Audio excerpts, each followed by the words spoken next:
আসসালামু আলাইকুম। এই যে দেখুন আমার বাবাটাই বলে যে বাবু, সুন্দর বাবু। কি এটা বাবা? হ্যাঁ তানবীর, এই যে ব্যথা পাইতেছে। উরি দেখছো? এই ব্যথা পাইবো তানবীর। ছাড়ো ছাড়তেই চায় না। এদিক দা বিল্লু তার মেয়েকে নিতে চাই। দেখেন আজকে আবার আমার বাবা এই যে এইখানে চলে গেছে।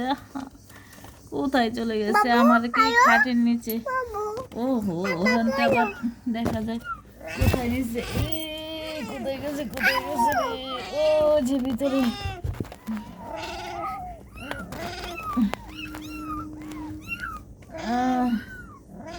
এখানে উঠা। তো সবাই ভালো থাকবেন। আল্লাহ হাফেজ।